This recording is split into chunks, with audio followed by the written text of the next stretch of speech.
Grazie di essere così numerosi.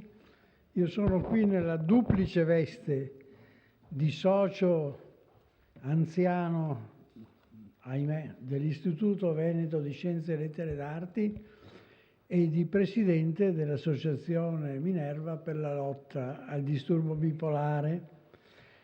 Sono nella duplice veste perché il professor Danieli, che è presidente dell'associazione e che si scusa molto, aveva oggi stesso una conferenza a Trieste che aveva prenotato per il 5, gliel'hanno spostata il 7, per cui non ha potuto esimersi dall'andare a Trieste e ha lasciato quindi a me il compito di salutarvi a nome dell'istituto stesso.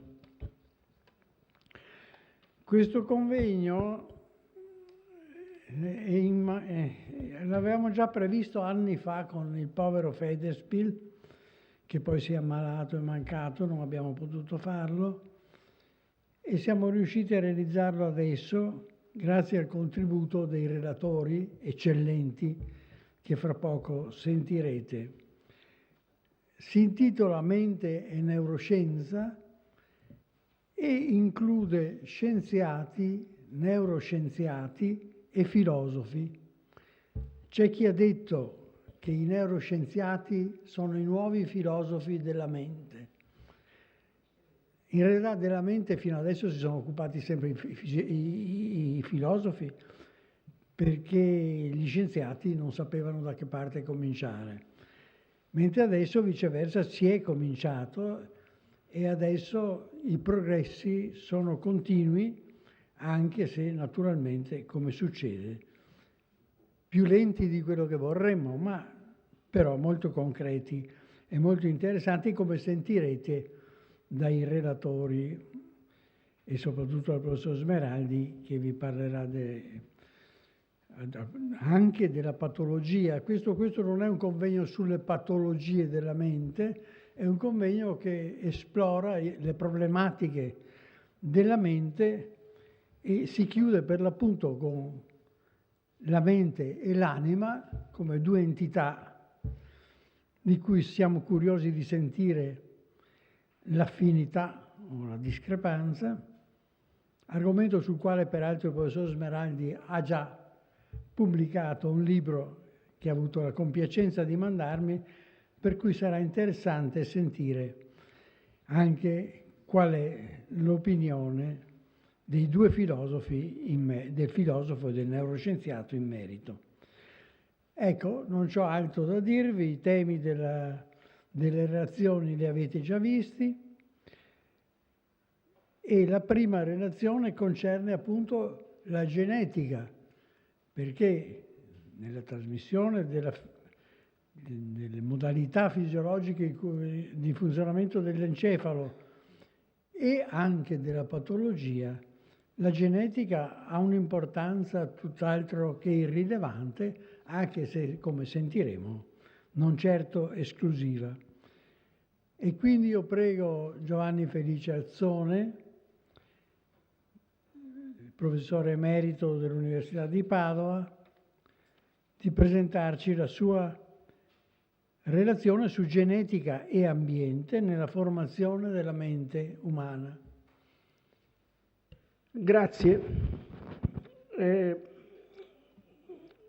Io sono uno strano cultore della struttura e funzionamento della mente, perché tutta la vita mi sono occupato di un'altra cosa, la maggior parte, cioè mi sono occupato di mitocondri.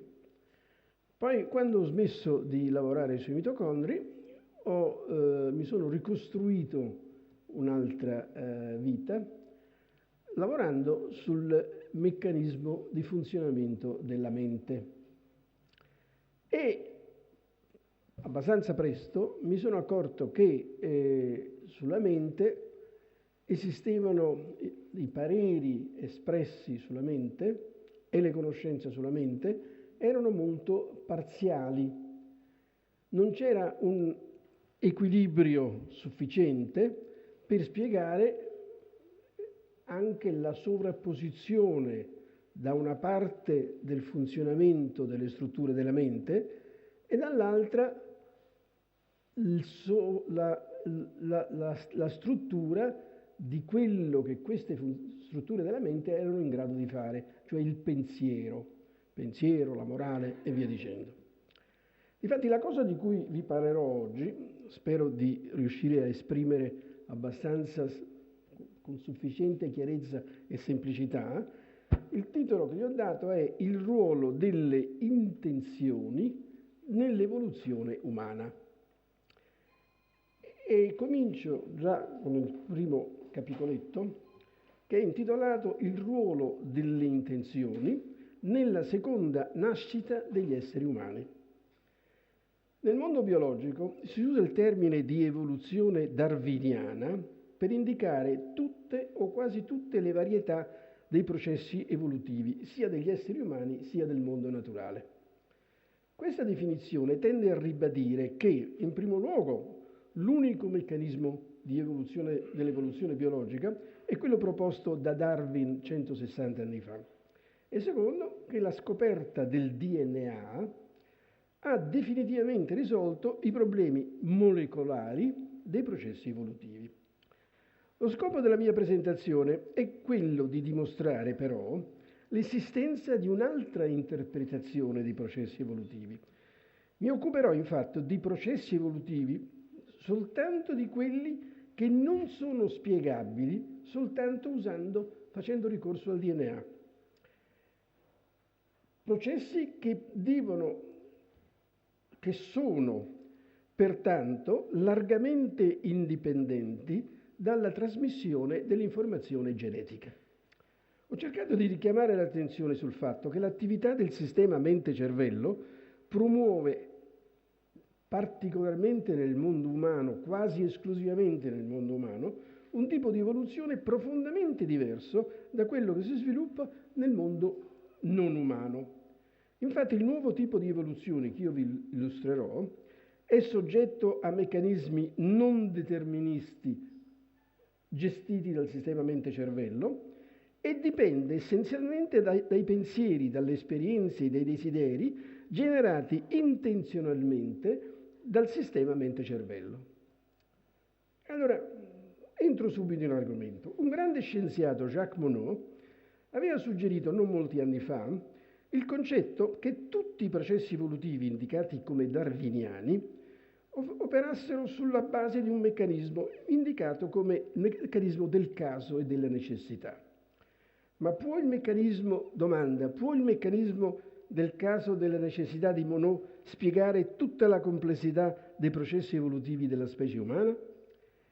I meccanismi mentali non deterministi, di cui io mi occuperò di più, adoperati in prevalenza dagli esseri umani, non sono affatto dello stesso tipo di quelli deterministi che dominano invece le evoluzioni del mondo non umano.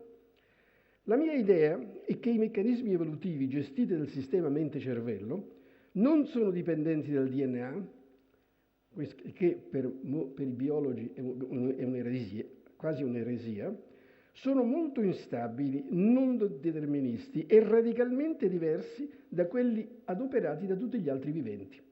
È proprio il sistema mente-cervello a rappresentare l'insieme delle strutture non deterministe e creative che regolano i prodotti e i comportamenti degli esseri umani. Allora entriamo nel fuoco dell'argomento per parlare del sistema mente-cervello, del linguaggio e dell'intenzionalità. Domanda: ma com'è possibile che nonostante l'evoluzione causata dal DNA sia responsabile lo sviluppo della mente umana anche della generazione dei neuroni e tuttavia le attività dei neuroni siano così largamente indipendenti dall'informazione trasmessa dal DNA? E lo sviluppo e la funzione fisiologica dei neuroni finisce con l'essere indipendente dalle strutture che hanno determinato la generazione dei neuroni.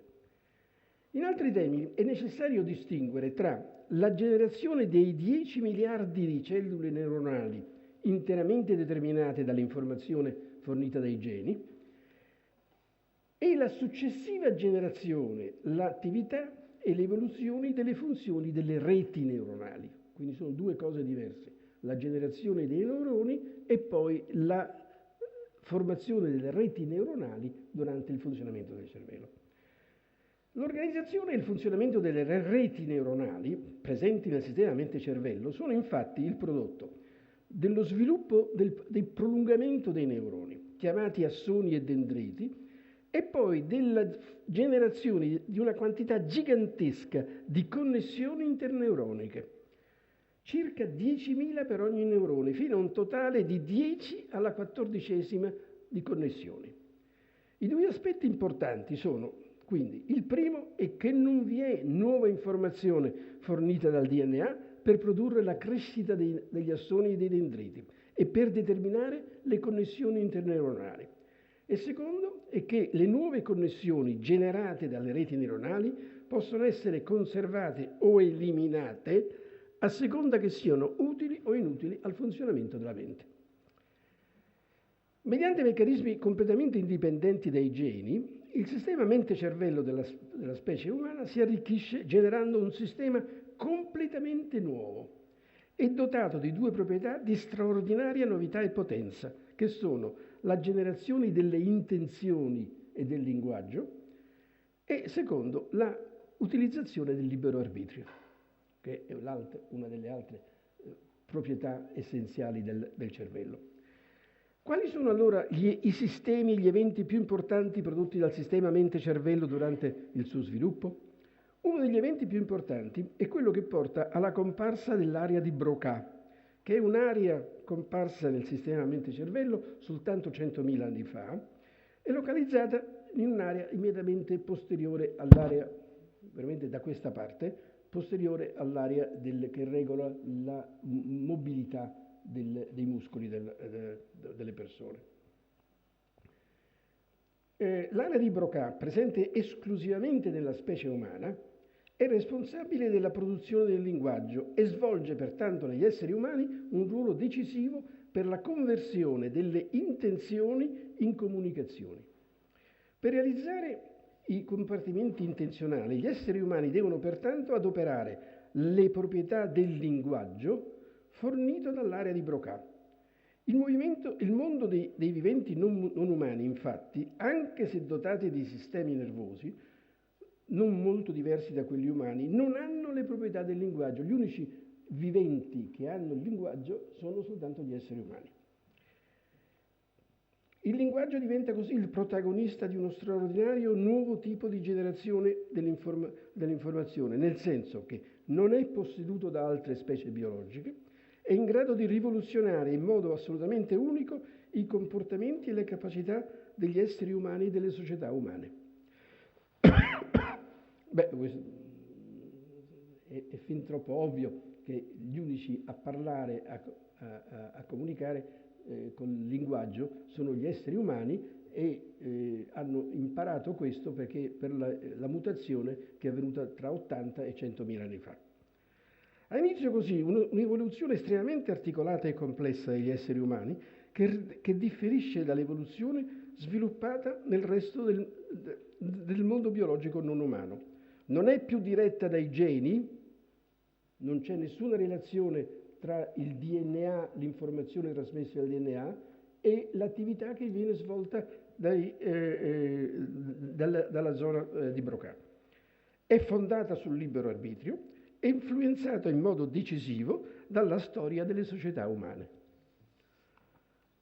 Vabbè, andiamo avanti. Quelli di voi che hanno avuto curiosità per il funzionamento della mente hanno probabilmente letto un'opera di un inglese che si chiamava Dawkins, che aveva introdotto i memi. Cosa sono i memi?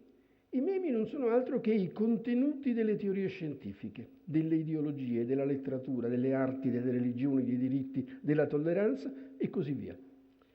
Nell'analisi di Dawkins, i memi assomigliano ai geni in quanto dotati di una immortalità determinata dalla continuità dei loro contenuti culturali. A loro volta i memi sono largamente influenzati dalla cultura e dalla tradizione. La proposta dei memi, cioè l'idea che negli esseri umani accanto ai geni vi siano sempre i memi, doveva spiegare le novità dei cambiamenti causati dalla somma di due diversi tipi di evoluzione. La prima dipendente dai geni, dal DNA e dai geni, e la seconda dipendente invece dai memi. Uno degli scopi del mio lavoro è stato anche quello di sostituire il termine dei memi con quello delle reti neuronali, sulla base di due considerazioni. La prima è che il termine di memi comprende una tale moltitudine sia di funzioni sia di effetti del sistema mente-cervello che finisce con il diventare un'entità metafisica.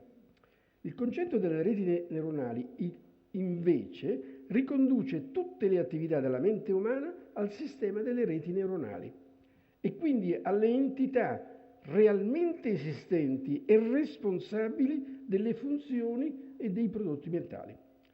La seconda osservazione è che vi sono ormai pochi dubbi sul fatto che è proprio il funzionamento delle reti neuronali che servono a fornire le informazioni necessarie a spiegare il funzionamento del sistema mente-cervello.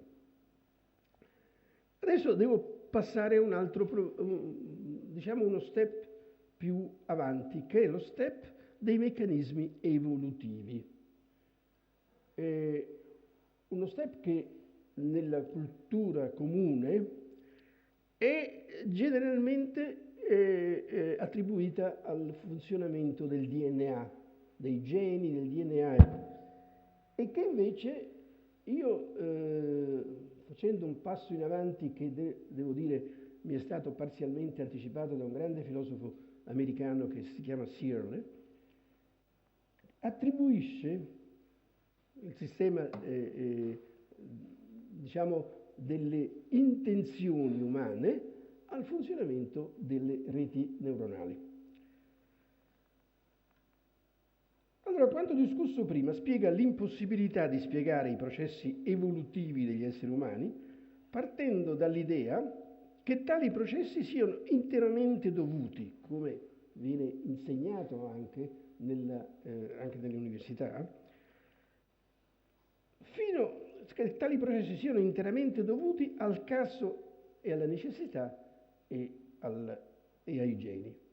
Cioè la tesi del darwinismo non è soltanto di spiegare, anzi non è tanto il fatto di spiegare il funzionamento di tutti i viventi, ma quello di spiegare con il funzionamento del DNA anche il funzionamento, le operazioni degli esseri umani.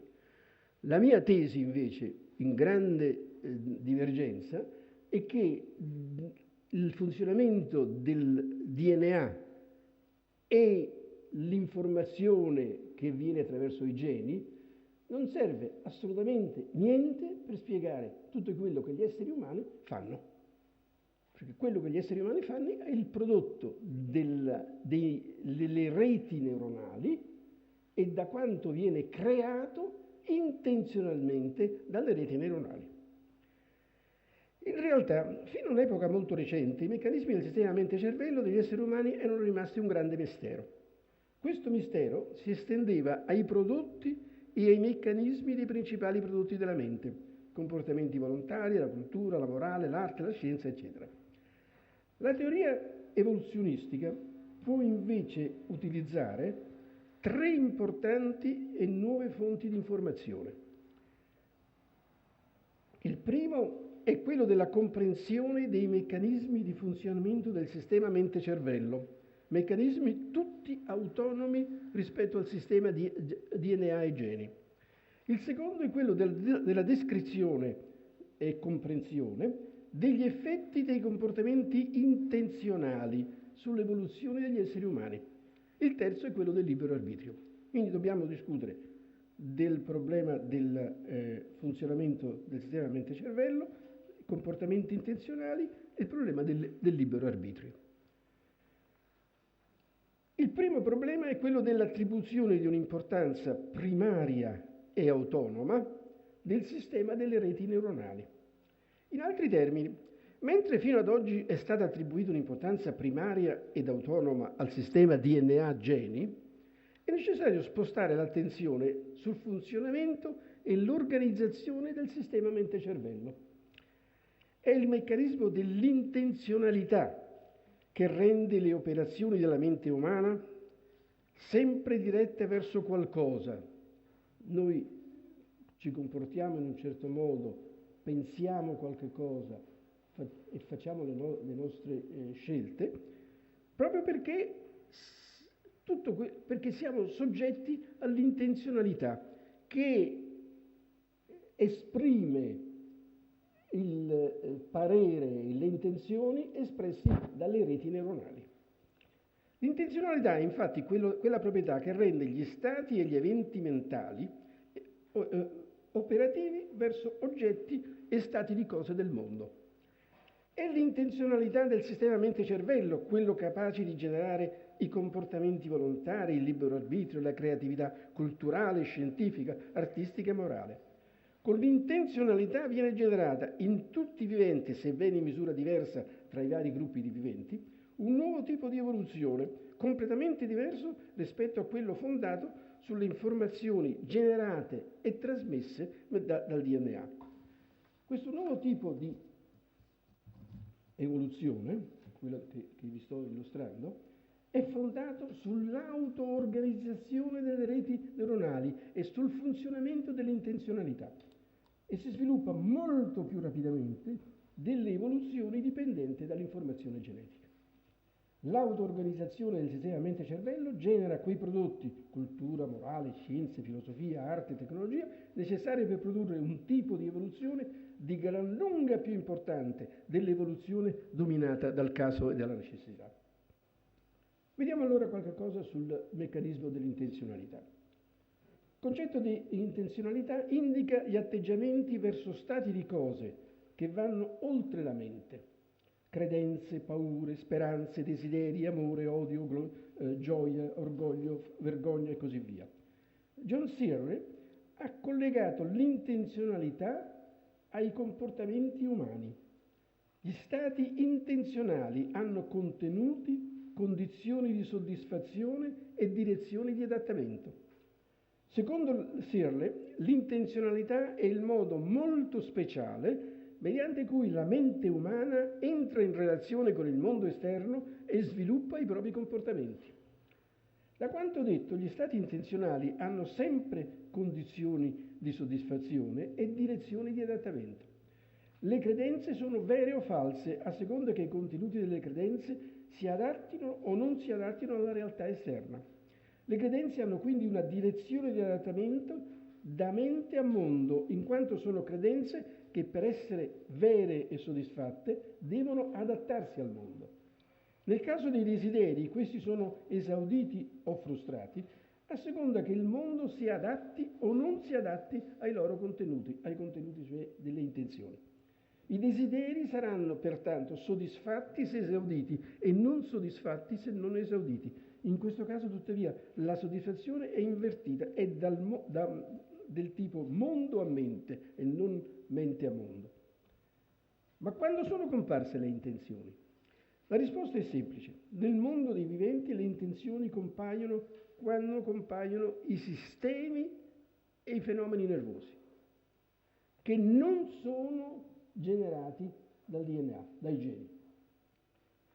Non vi sono intenzioni nei sistemi naturali in cui non vi sono strutture e fenomeni nervosi.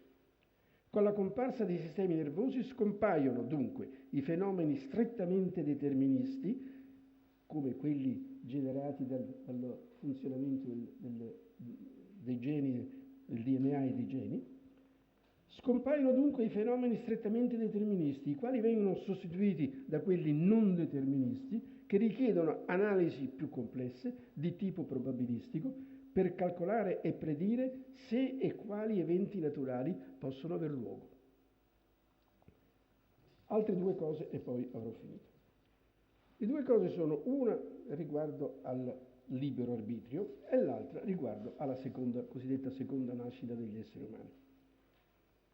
Anni fa un scienziato americano aveva pubblicato un saggio in cui veniva sostenuta la tesi che sia le operazioni della mente umana sia le evoluzioni dei comportamenti umani erano generate mediante gli stessi tipi di meccanismi adoperati nel mondo fisico e chimico. Ma quali sono allora gli strumenti fisici e chimici che ogni essere umano può scegliere e selezionare per attuare in tutti i dettagli le proprie scelte di vita? Diversi autori importanti come Davidson, Wittgenstein, Searle hanno difeso la tesi della natura indipendente del libero arbitrio dagli altri comportamenti umani, spiegando che la transizione dalle decisioni effettuate dalla mente alle azioni devono essere considerate come l'espressione di una fondamentale discontinuità, nel senso che in queste transizioni vi deve essere una fondamentale separazione tra due differenti operazioni mentali, il momento della decisione e il momento dell'azione. È la presenza di questi due momenti che consente alla mente umana di operare e di realizzare il libero arbitrio. Se non ci fosse questa separazione non sarebbe possibile realizzare il libero arbitrio, che è stato uno dei grandi misteri della comprensione della mente umana. Il concetto è che i momenti in cui le motivazioni, le ragioni, le decisioni vengono gradualmente elaborate sono e devono essere completamente separate e indipendenti dai momenti in cui le azioni vengono realizzate. La ragione principale per questa netta separazione tra il momento delle decisioni e quelle delle azioni è che offre alla mente umana l'intervallo di tempo per esercitare il libero arbitrio.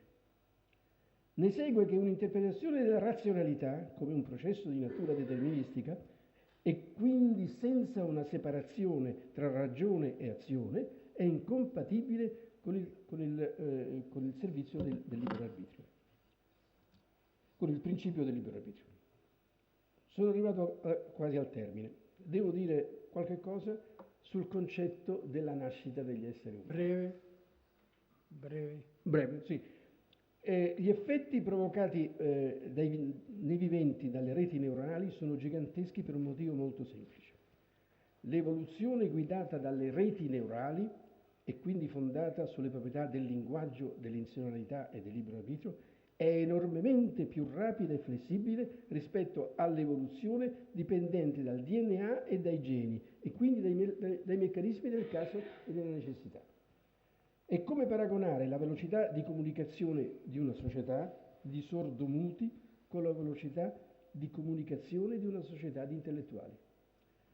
Va sottolineato però che ciò implica la transizione da un sistema dotato di una sola nascita di natura genetica a un sistema dotato da una duplice nascita che raggiunge la piena maturità in un momento molto più lungo, in condizioni ambientali molto più complessi e sotto la guida degli esseri umani. Negli esseri umani, dunque, la duplice nascita è caratterizzata in un primo stadio di 9-18 mesi da una natura essenzialmente genetica o esclusivamente genetica, in un secondo stadio di circa 20 anni, se non di tutta la vita, che permette lo sviluppo prevalentemente culturale in cui vengono attivati l'intenzionalità e il libero arbitrio, oltre alla cultura, alla morale. E questo pone delle riflessioni molto importanti su ognuno di noi.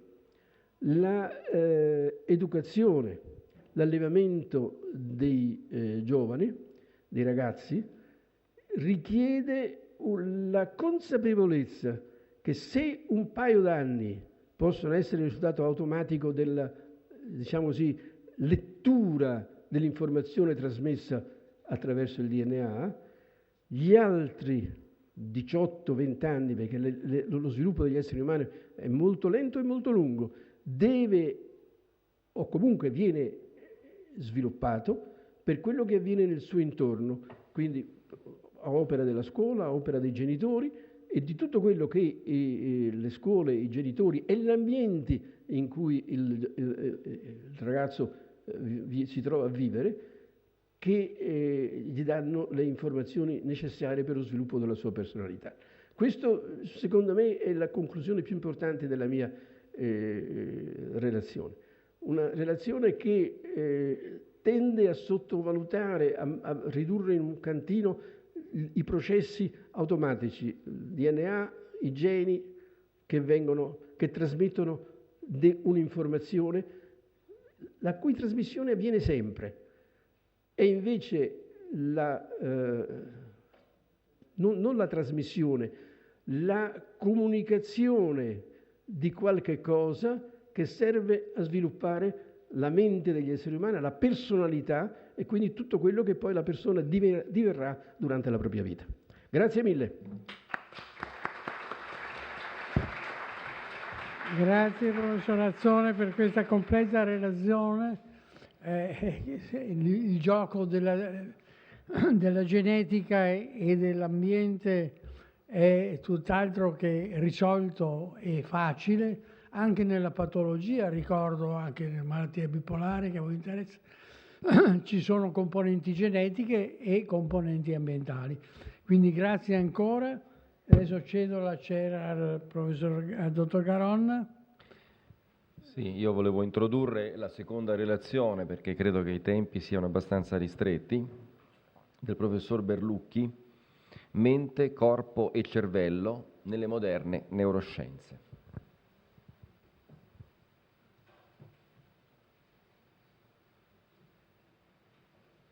Buongiorno, ringrazio il professor Dalpalù e gli organizzatori di questo convegno e passo subito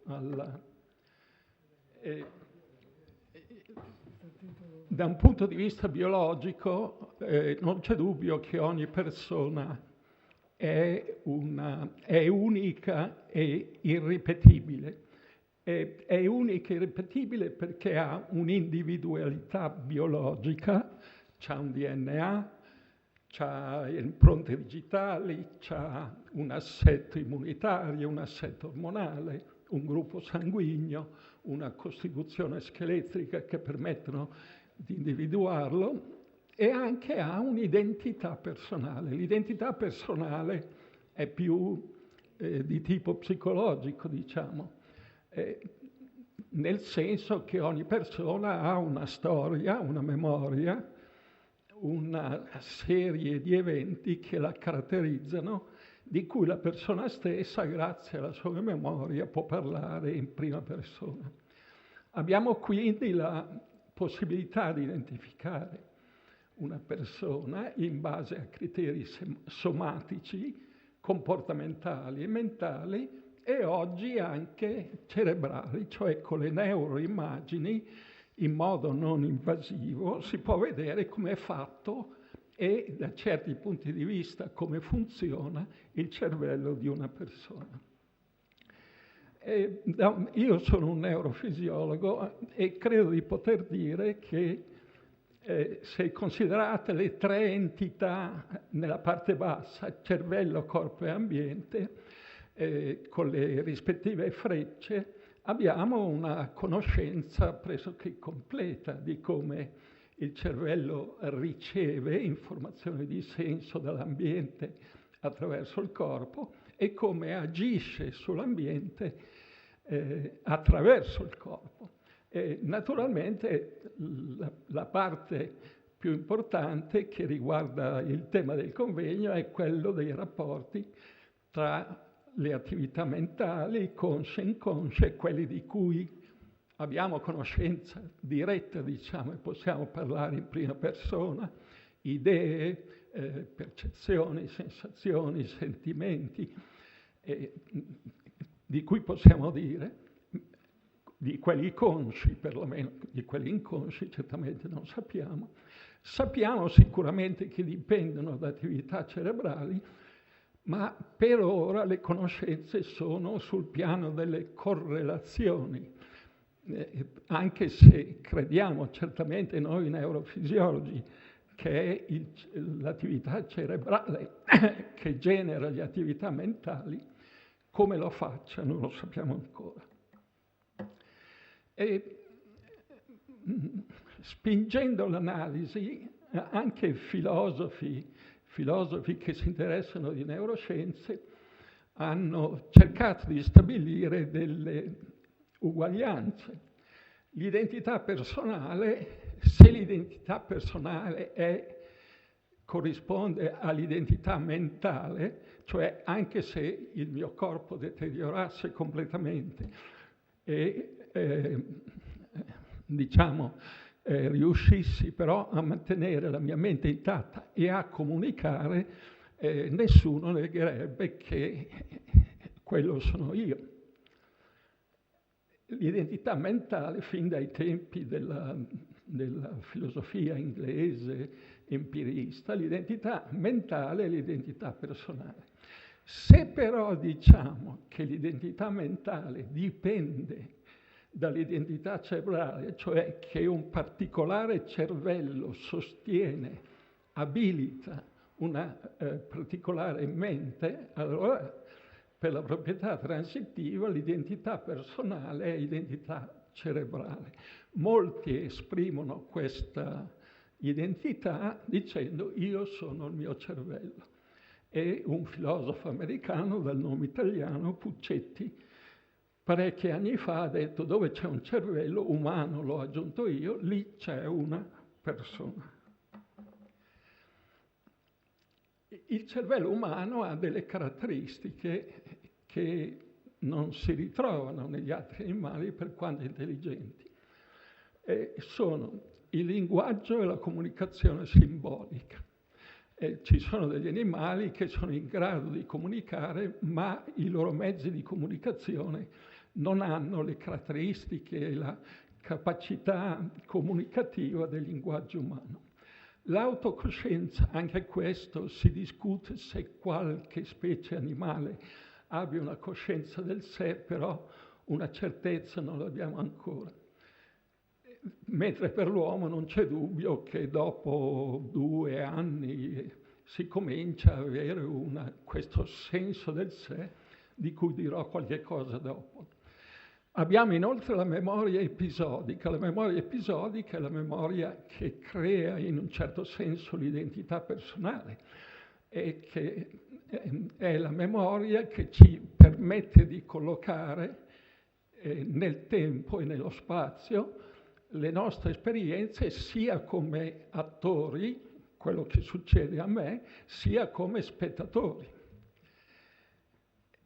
Noi siamo in grado, come si dice, e forse gli altri animali non sono in grado di farlo, di viaggiare mentalmente nel tempo, cioè stando qui io posso pensare a qualcosa che mi è successo ieri o l'altro ieri o l'anno scorso e addirittura qualcosa che prevedo che mi possa accadere in futuro. La teoria della mente è poi quella che forse manca ai malati autistici, è quella di interpretare il comportamento degli altri attribuendolo a cause mentali, attribuendolo a cause psicologiche, alla volontà, all'intelligenza, ai bisogni, ai sentimenti, alle emozioni e così via. C'è poi l'intelligenza cosiddetta machiavellica, che è l'intelligenza di ottenere degli scopi truffando, ingannando gli altri, di cui anche si discute. Però direi che in questo elenco bisognerebbe aggiungere anche la capacità comunicativa. L'idea che quello che noi siamo dipende in realtà dal nostro cervello, per esempio, è espresso in questo libro che è uscito quest'anno di un ricercatore olandese, scritto in fiammingo prima e poi tradotto in italiano, un bravo ricercatore, il quale dice chiaramente che noi siamo il nostro cervello perché è quello che ci fa pensare, soffrire e amare.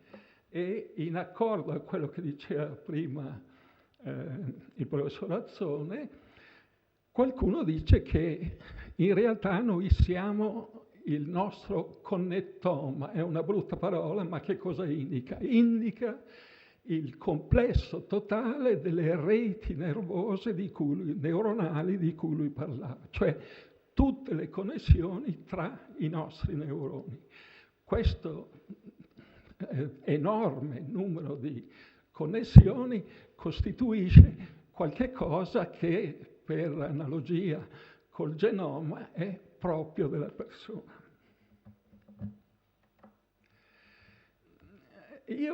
Questo è un neuropsichiatra italiano che ha avuto molte influenze sulla psichiatria italiana e che ha detto la frase è un po' lunga, ma che esprime un modo di pensare su cervello e mente che è sposato anche da filosofi attuali, è in fondo una forma di naturalismo biologico che dice una cosa importante: la natura esiste indipendentemente da noi, dalla coscienza. Se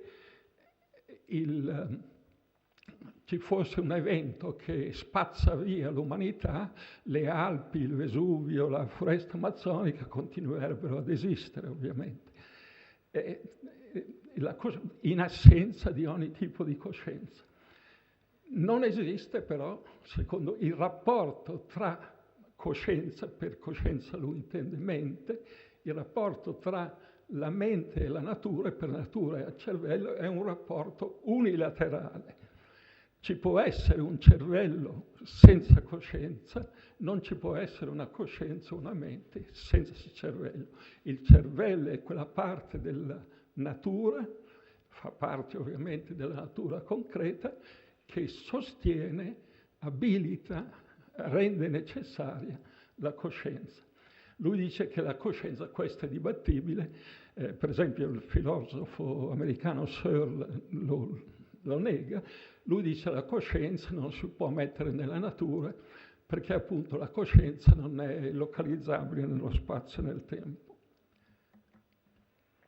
Come vedete, l'idea del rapporto tra la persona e il cervello ha ispirato anche delle opere d'arte, come questa di uno scultore belga che in pratica presenta la tesi dell'homunculus, cioè c'è un piccolo omino che siamo noi, che guida il nostro cervello. I neurofisiologi non amano quest'idea. Oppure questa fotografia fatta da un artista inglese in cui le sue mani reggono un cervello, ma lei dice: questo è il mio cervello, il mio autoritratto. Quello che voglio dire adesso è che, anche se io sono convinto dell'idea che in fondo noi siamo il nostro cervello, però questo cervello ha bisogno di esprimersi attraverso il corpo. Cioè la mente conscia e inconscia, attraverso il cervello, può esprimersi solo se c'è un corpo inteso come struttura non nervosa dell'organismo, solo se c'è un corpo che passa l'azione. A sinistra vedete l'autoritratto di Tiziano, con in mano, credo, il pennello. Se Tiziano avrebbe potuto avere un'immagine di se stesso da dipingere nella testa, ma se non avesse avuto le mani per dipingere non avremmo ovviamente l'autoritratto. Qualsiasi opera della mente, qualsiasi prodotto dell'ingegno, per essere comunicato deve esprimersi attraverso il corpo, con qualche recente eccezione. A che cosa mi riferisco? A destra vedete il famoso giornalista francese Bobby, il quale ha avuto un ictus del tronco dell'encefalo ed era ritenuto in stato vegetativo. Si pensava che non avesse coscienza. Poi a un certo punto un'infermiera si è accorta che ammiccava e ha detto: se mi senti, batti l'occhio 3 volte. E lui ha battuto 3 volte, poi con prove ripetute si è visto che era perfettamente cosciente. È ancora il corpo però, perché ovviamente non sono le mani, ma la sua coscienza si manifesta attraverso un movimento mediato da un muscolo, nel caso particolare da un muscolo della regione degli occhi. Però recentemente, in questo lavoro di un paio di anni fa, in soggetti in quelle condizioni non comunicativi, in cui c'è stata una grave sofferenza dell'encefalo, che respirano, hanno un'attività vegetativa che li mantiene in vita, però sembrano del tutto incoscienti, non comunicativi. E al contrario di Bobby, di cui vi dicevo prima, non esiste un movimento corporeo che possa permettere di comunicare. Allora cosa è stato tentato, e questo sta ancora venendo studiato, ma ci sono delle indicazioni che è una tecnica possibile, è quella di tentare di dire al paziente, anche se non comunica, di suggerirgli di pensare qualcosa, e di pensare qualcosa che noi sappiamo che nei soggetti normali genera un'attività cerebrale che dall'esterno è identificabile. Se voi fate in modo di avere due attività cerebrali facilmente distinguibili e attribuite a una il valore di sì per accordo col paziente, naturalmente deve udire, deve essere in grado di udire, e l'altra no, si stabilisce un codice di comunicazione allo stesso modo di quando si chiede a un soggetto nella sindrome Locked-in, guarda in alto se riesce a muovere gli occhi, guarda in alto se vuoi dire sì, guarda in basso se vuoi dire no. E qui è una tecnica che adesso viene utilizzata, per cui è il cervello che direttamente esprime la mente del paziente. Non c'è più bisogno del corpo. Vedete qui risposta affermativa, lì si fanno delle domande anagrafiche per controllare che effettivamente comprenda. Ma il corpo, in una persona integra, sana, il corpo è ovviamente il mezzo naturale con cui il complesso mente-cervello si esprime. E i due sensi che stabiliscono un contatto tra mente e cervello da una parte e corpo dall'altra, i due sensi sono: uno, il senso di determinazione delle proprie azioni, cioè se io sollevo questo, io non ho dubbi che sono stato io a volere di fare questo, e per molte mie azioni, non per carità, non per tutte, molte azioni vengono fatte senza che siano accompagnate da questo senso di essere l'agente. Notate che, per esempio, nella schizofrenia ci sono delle persone che dicono: io ho fatto così, ma è stato uno che mi ha dato un comando da lì dentro con la radio, mi ha obbligato a fare così. Quindi il senso di essere l'agente viene meno per una patologia psicotica. E l'altro è il senso di appartenenza. Questa è la mia mano destra, non ho dubbi, questa è la mia testa, questa è la mia mano sinistra e così via. E anche questo, ci sono delle sindromi, le sindromi di eminegligenza spaziale, per esempio, nelle quali il paziente, avendo avuto un ictus nell'emisfero di destra, per esempio, nega che questo braccio sia il suo. E con un delirio circoscritto attribuisce quel braccio lì a un'altra persona, anche se è in grado di muoverlo, non solo quando è paralizzato.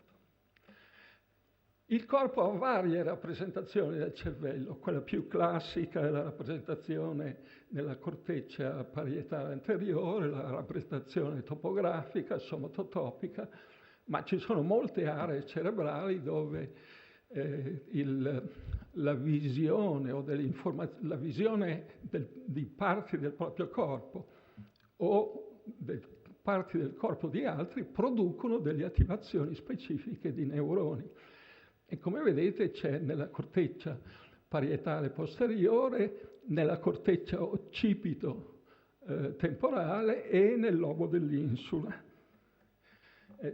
Qui vedete una visione inferiore degli emisferi cerebrali, nella parte inferiore, e in alto delle sezioni orizzontali del cervello, e quelle due aree verdi presenti nella regione inferiore dell'emisfero tra lobo occipitale e lobo temporale rispondono, o perlomeno contengono dei neuroni che rispondono solo alla visione di parti del corpo. Vedete, se si presentano degli stimoli di questo tipo e si confrontano con degli stimoli anche con la faccia, c'è una distinzione in questa parte del cervello tra regioni che rispondono alle facce e regioni che rispondono al corpo. D'altra parte una conoscenza, vorrei dire, innata, anche se parziale, del corpo è dimostrata dall'imitazione. Ci sono dei bambini che quando sono svegli, anche pochi minuti dopo la nascita, credo che il record sia di 4 minuti, questo è un vecchio lavoro che non è stato creduto inizialmente, ma poi è stato ripetuto. Ci sono dei bambini che quando sono svegli, anche giovanissimi, appena pochi minuti dopo il parto, se un soggetto adulto di fronte fa dei movimenti orofacciali, c'è una probabilità statistica accertata che il bambino imiti. Allora cosa vuol dire questo? Se io vedo uno che protrude la lingua e protrudo la mia lingua, vuol dire che ho già un apparato cerebrale che percepisce il movimento in una parte del corpo di un altro e lo riproduce nel proprio corpo. Non è una cosa facile, sembrerebbe facile, ma vuol dire che nella formazione del sistema nervoso questa connessione è avvenuta. Tra le altre vedete che c'è una differenza tra faccia e corpo. Se voi fate vedere a un bambino neonato, ovviamente deve essere sveglio, quella faccia là è una faccia dove la posizione del naso, degli occhi e della bocca è stata sconvolta, e gli fate vedere la faccia corrispondente vera, il bambino ha preferenza, mostra di preferire di guardare la faccia intera, non col corpo. Col corpo, come vedete, ci vuole una maturazione cerebrale di 18 mesi.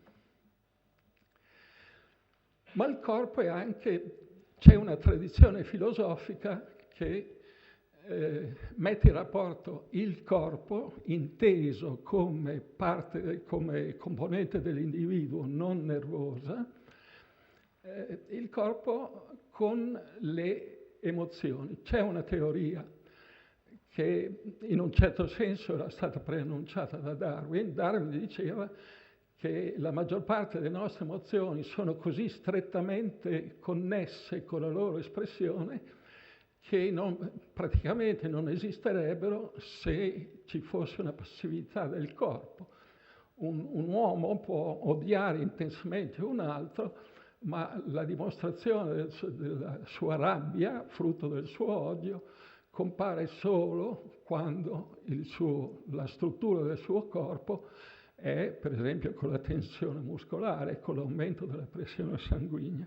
E c'è una teoria classica della fine dell'Ottocento dello psicologo danese Lange e del psicologo, fisiologo, filosofo americano William James, che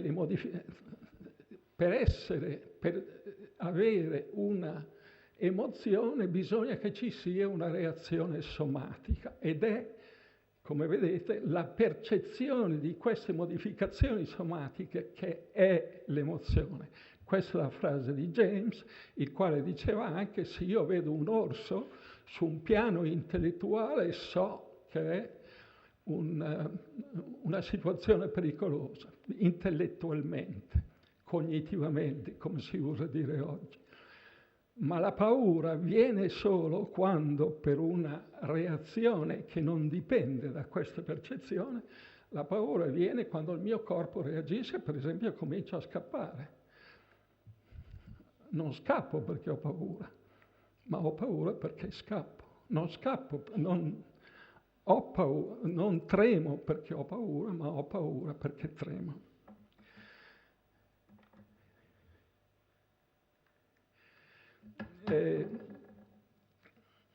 L'espressione delle emozioni è un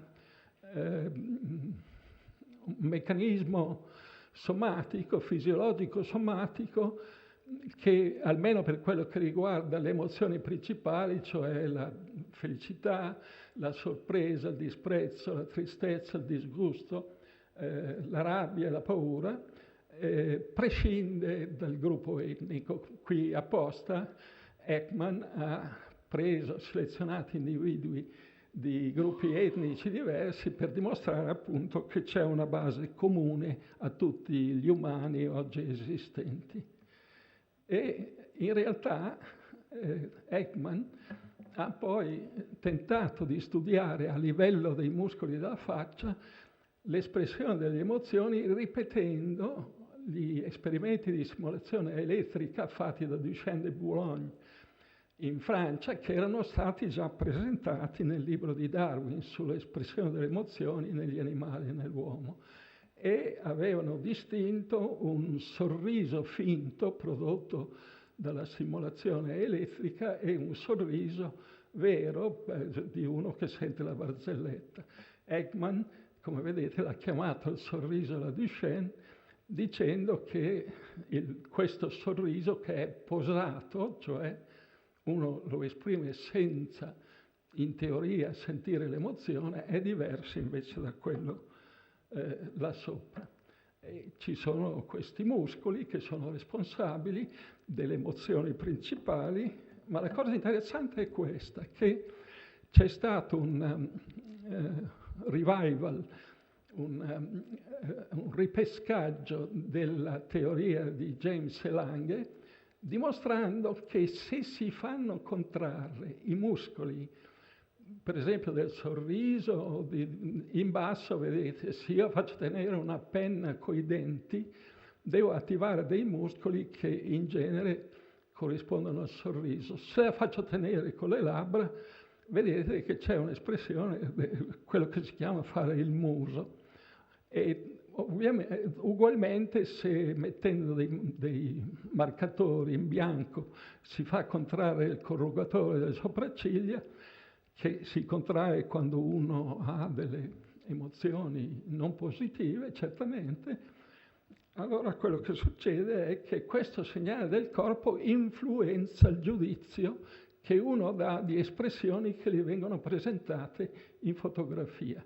Lasciamo perdere i neutri, cioè mancanza di espressioni, ma se gli si mostrano delle fotografie che esprimono la rabbia, il soggetto le considererà significativamente più arrabbiate se in quel momento lì tiene la penna con le labbra, e viceversa se tiene la penna coi denti, 5 minuti, va bene, considererà, c'è un effetto del corpo. Naturalmente sarebbe ridicolo attribuire meccanismi solo a queste cose del corpo, ci sono molti muscoli e così via.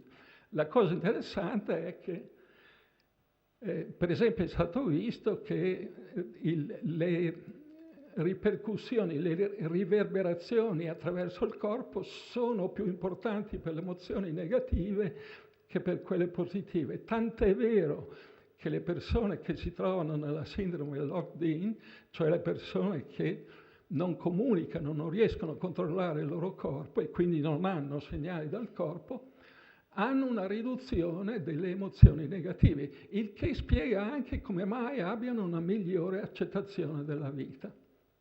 Il cervello umano ovviamente si sviluppa soprattutto dopo la nascita, e aumenta non per l'aggiunta di neuroni, ma per la formazione delle reti neurali, delle connessioni, e rispetto allo scimpanzé, che è lo scimmione più vicino a noi dal punto di vista evolutivo, biochimico, vedete che aumenta molto di più dopo la nascita e quindi diventa 4 volte più grande.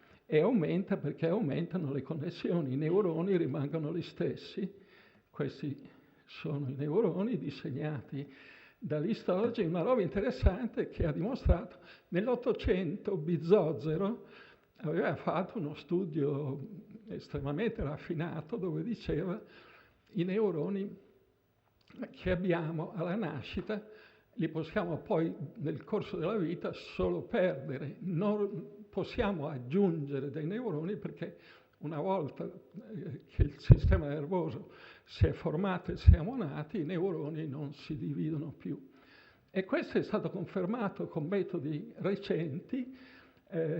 Tra gli anni 55 e il 1970 circa, 75, c'è stato un enorme aumento del carbonio 14, il carbonio radioattivo nell'aria, perché gli americani, i russi, anche i francesi, credo, facevano scoppiare le bombe atomiche all'aperto.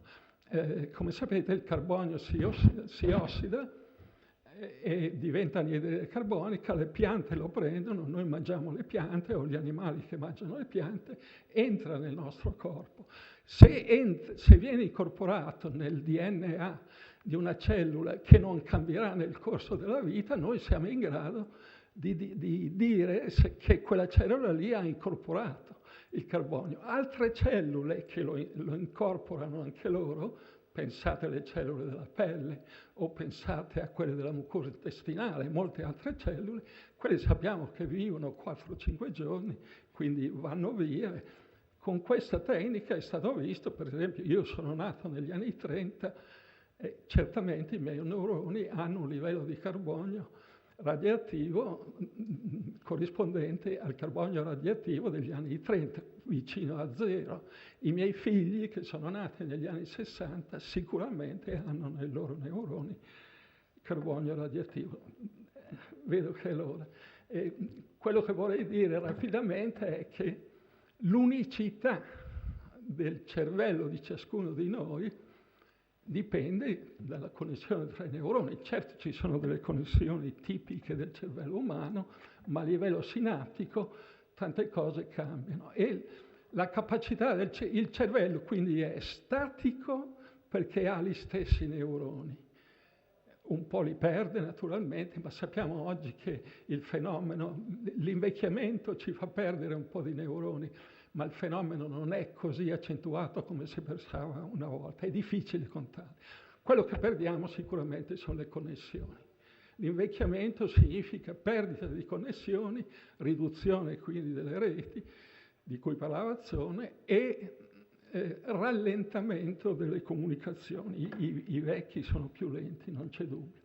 La sinapsi è quella, e abbiamo oggi la prova che non sono i neuroni che cambiano, ma sono i collegamenti fra di loro.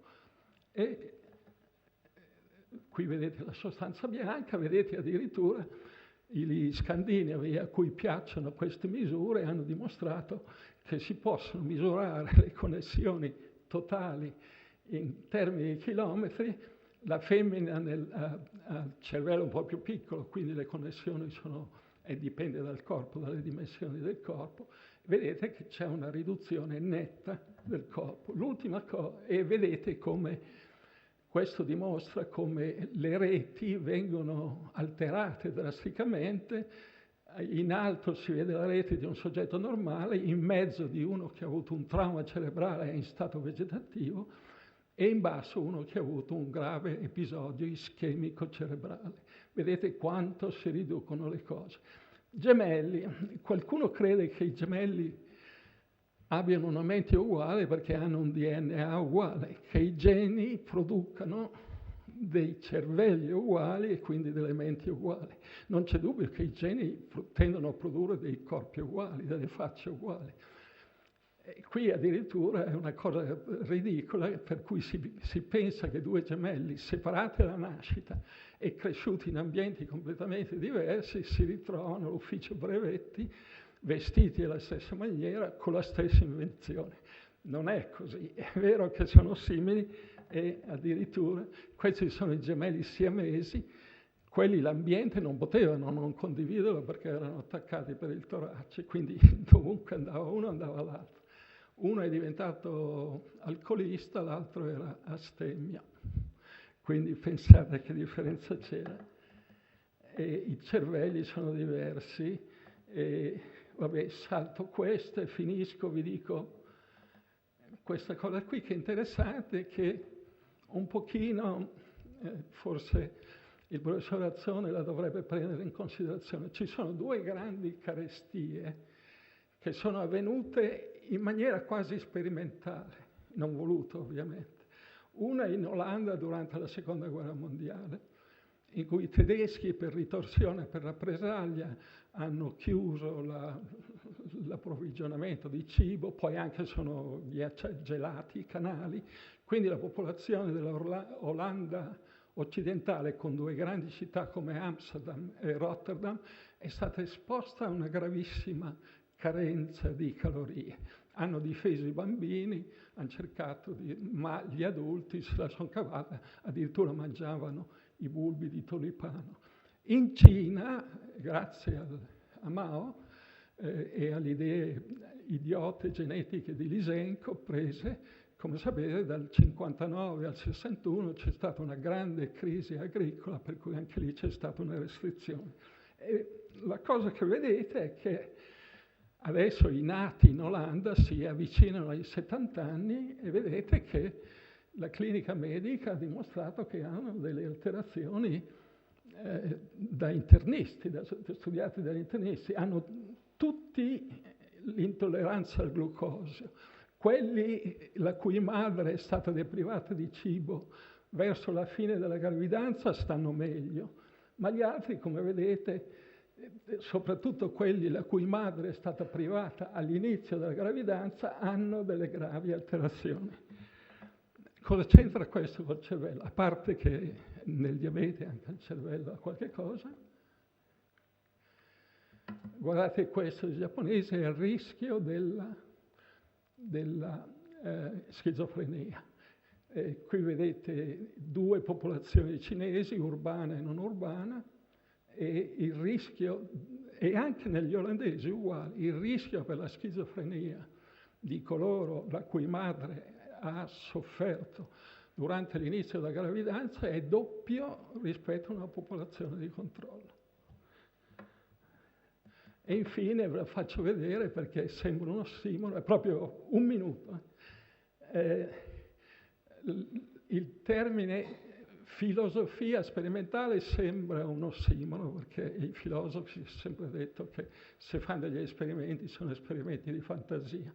Invece adesso le cose sono cambiate, cioè i filosofi usano le tecniche della psicologia sociale, e sono sicuro che poi si estenderà alle neuroscienze, e cioè creano degli esperimenti dove chiedono all'uomo della strada di dare dei giudizi di moralità o di causazione, di responsabilità personale, ideando delle situazioni sperimentali dove si dice viviamo in un mondo determinista, viviamo in un mondo non determinista. E questa credo che sarà senz'altro una via che, come diceva il professor Dal Palù prima, porterà insieme chi studia il cervello da un punto di vista neurofisiologico, anatomico, chi studia le scienze cognitive e chi fa il filosofo sperimentale. Grazie.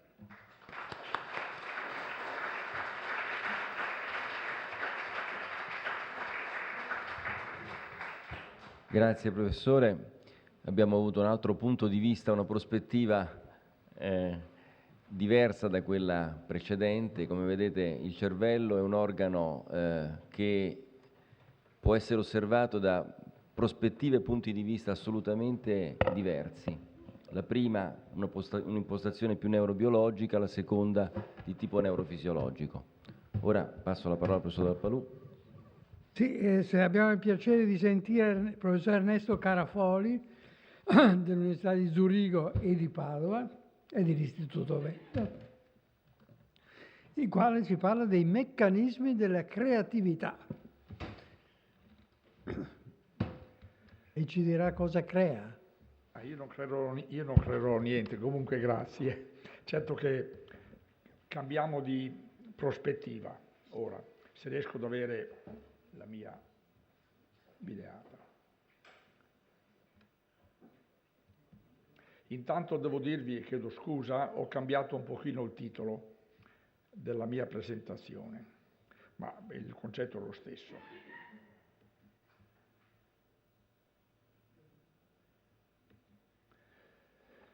È una lieve modificazione. Allora, io volevo cominciare dicendo che vi sono alcuni punti che distinguono, o perlomeno dovrebbero distinguere, secondo il sentire comune, le due culture, la cultura artistica e quella scientifica. La prima, quella scientifica, è oggettiva, quella artistica è soggettiva. La cultura artistica ricerca la bellezza secondo il dogma, mentre invece la cultura scientifica la verità. La scienza progredisce, mentre il concetto di progresso invece sembra essere estraneo alla cultura artistica. Ora, il carattere soggettivo della cultura artistica è ovvio. Sugli altri punti distintivi che ho appena nominato invece c'è molto da discutere, cominciando dall'assunzione che il progredire non riguardi la cultura artistica. L'hanno detto in molti, ad esempio Burckhardt scrive, e qui lo vediamo, la bellezza certo potrebbe essere superiore ai tempi da loro mutare, perché costituisce generalmente un mondo a sé. Omero e Fidia sono tuttora belli, mentre il vero ed il buono di quei tempi non sono più totalmente quelli nostri. Ora l'affermazione è condivisibile, però solo in linea generale, perché tra le pitture rupestri, per esempio, delle grotte francesi, quelle Chauvet, e per fare un altro esempio, la Primavera dei Botticelli, che qui vediamo, vi è una chiara differenza. È evidente che il concetto di pittura degli artisti delle grotte preistoriche è meno sofisticato, meno progredito, vorrei dire, di quello di Sandro Botticelli. E non occorre fermarsi ai tempi preistorici. Il passaggio dagli ultimi lavori di Cézanne, come tutti sappiamo, alla pittura cubista di Braque e Picasso, ha rappresentato un progresso, proprio nel senso che definiamo progresso quando parliamo di scienza. Però il punto distintivo più importante, ed è quello su cui mi soffermerò oggi, è il perché del creare, le motivazioni della creatività, sia artistica che scientifica. E su questo punto l'affermazione che ha avuto più influenza risale sicuramente a Coleridge, il quale 2 secoli fa ha dichiarato che la poesia è l'opposto della scienza, è il naturale e immediato scopo della scienza il raggiungimento, la comunicazione della verità, mentre il naturale e immediato scopo della poesia è la comunicazione immediata di un piacere. Discorso chiuso quindi per Coleridge, che ha avuto molta influenza. La scienza è l'opposto della poesia, è un concetto che lui ha poi esteso anche ad altre arti con alcune precisazioni. Curiosamente però lo stesso Coleridge nello stesso periodo ha anche scritto, come che possiamo leggere, che il poeta non è solo l'uomo creato per chiarire il mistero dell'universo, è anche l'uomo che sente i punti in cui non è chiarito, che eccitano continuamente il suo sentire, rende nuovo quello che è vecchio e consumato e vi versa sopra la rugiada che lo fa risplendere e fa nascere attorno a noi la brezza che ci carezzava nell'infanzia. Una splendida immagine, come vedete. Anche per Coleridge stesso, quindi, oltre alla creazione di un piacere, lo scopo dell'arte, lui parlava di poesia, ma poi l'ha esteso il concetto, è la ricerca della conoscenza, per semplificare. Come in tempi non molto più vicini, hanno riconosciuto in molti, cito qui soltanto per esempio Paul Klee, il quale ha dichiarato che l'arte non riproduce il visibile, ma rende visibile quello che non lo è. Qui però occorre precisare il tipo di conoscenza a cui l'arte tende, e cioè dobbiamo comprendere che passa obbligatoriamente dalla bellezza, dalla ricerca della bellezza, anche se non necessariamente attraverso la generazione di un piacere come voleva Coleridge. Guardiamo con opere famose.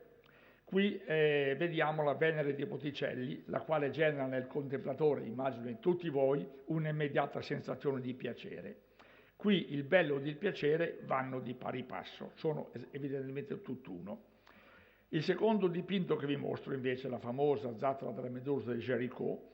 Qui la bellezza non va affatto di pari passo con la generazione di un piacere. Il grande quadro che vedete qui genera sì un'intensa ed immediata emozione, ma un'emozione che sa di tragedia più che di piacere.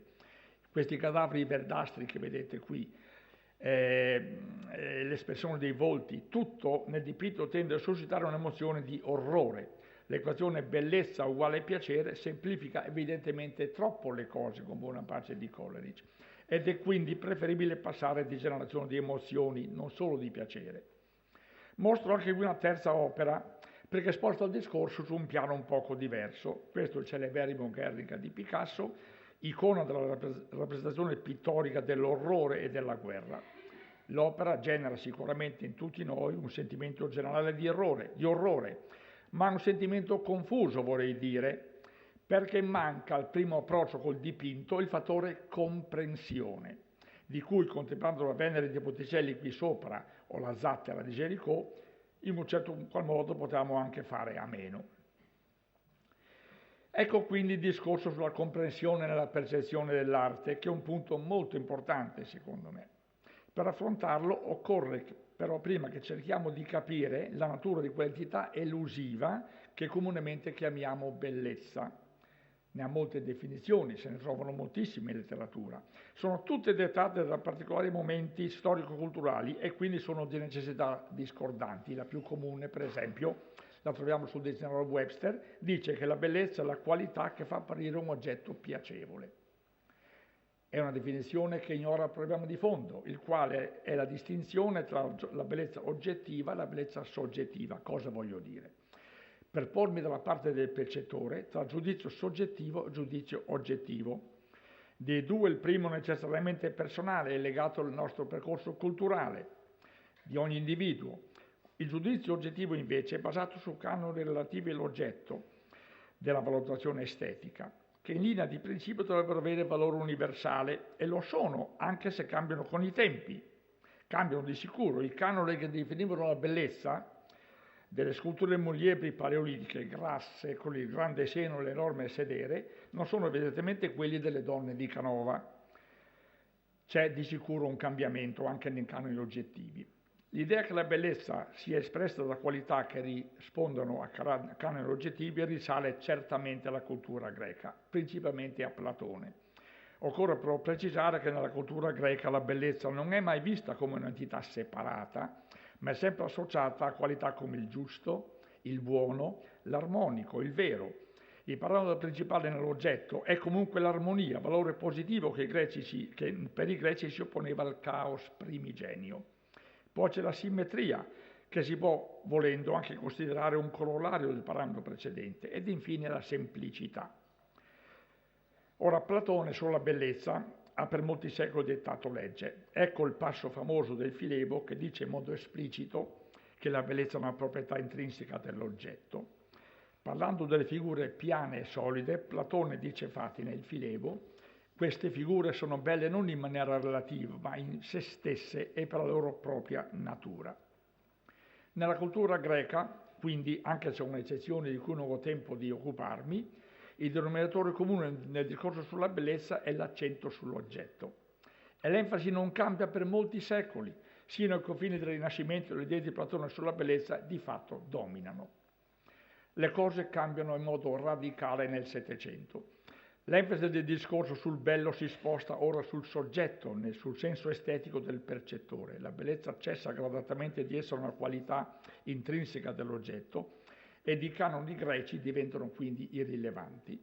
Il bello ora è interno al percettore e così, alla fine del 1500, Hume può scrivere, come qui leggete, ed è forse la prima esplicita dichiarazione in questa direzione, che la bellezza non è una qualità che risiede negli oggetti, esiste solo nella mente di chi li contempla.